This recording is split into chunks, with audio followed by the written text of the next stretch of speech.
What's going on, everyone? It's Justin here, and I'm in Paris right now. It's golden hour. What more could you ask for?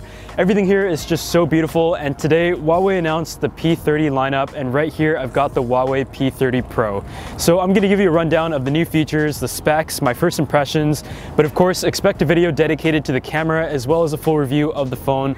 And as always, if you guys have any questions, make sure you drop them down below and subscribe to the channel. They've been doing a really good job in the innovation when it comes to the camera and some of the new technologies and features that we should expect in smartphones in the next couple years, and this phone is no exception. So before we move on to the camera though, some of the improvements that you're going to notice on the front is that this screen goes almost essentially all the way to the edge with a very slim bezel as well as a notch on the top. The screen size is 6.47 inches and has a resolution of 2340 by 1080, which gives you a PPI of just under 400, and this is an OLED display, so the colors are very vibrant, sharp, and overall it looks really good. And because of the lower resolution, the battery life is going to be excellent. The size of the battery of this phone is 4200 milliamp hours, and you're able to get 70% of charge in just 30 minutes, and it does also have a 40-watt fast charger. Huawei did also announce a battery pack alongside this that can charge a portable device at up to 40 watts, including this one, but it is quite expensive at 100 euros.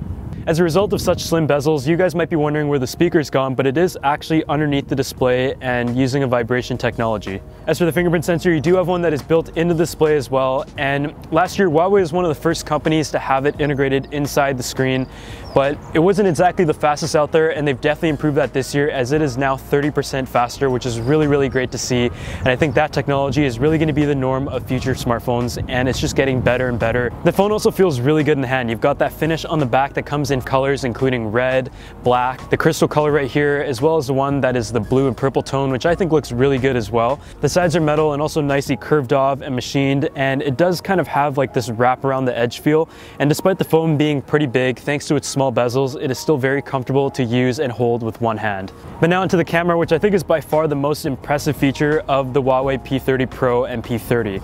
So this is actually a quad camera setup on the Pro model, which consists of a wide, a telephoto, a standard, as well as a depth sensor. The main camera is 40 megapixels and has an aperture of down to f1.6, which will make it very good for low light, especially with its sensor size letting in 40% more light. The wide camera is 20 megapixels and has an f2.2 aperture, but I think the coolest new thing on this device is that this phone actually has optical zoom at up to 5 times at 8 megapixels and a 3.4 aperture. If you look really closely at the camera mechanism itself, you can see that there is quite a bit of space for the camera to kind of extend in and out, just like a normal telephoto lens would. And being on a smartphone, that is just something that is so impressive to see. With the wide telephoto optical zoom paired with the 10x hybrid zoom and also the 50x digital zoom, this camera essentially has a focal range of 16 millimeters all the way up to 1343, which is insane.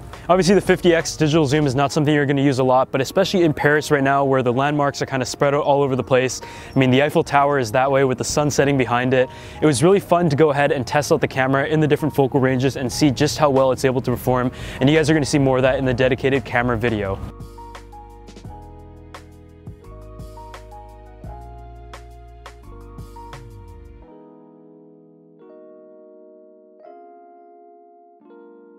So the fourth and final camera on this device is the time of flight sensor, and that is great for the depth photo mode. So it's able to do a really good job in picking apart hair and different elements that typically cameras are not able to really do a great job on when it comes to AI. On the front you have a 32 megapixel camera, so cameras have just been something that Huawei has seemingly focused a lot on, and that is really nice to see. Another cool thing with the video is that you can actually record 2 different focal lengths at the exact same time, so for example the wide and the telephoto. On the spec sheet, this device is powered by their newest 980 Kirin processor as well as 8 gigs of RAM on the P30 Pro. It's available in 128 gigs all the way up to 512, and the prices vary depending on which region you're in. Otherwise, I've got a couple other videos planned for the Huawei P30 Pro, but I'm gonna go ahead and get some photos, test out this smartphone, and just enjoy the beautiful view. I mean, I've got the Louvre Museum behind me as well as the Eiffel Tower over there, and I just can't stop looking at it.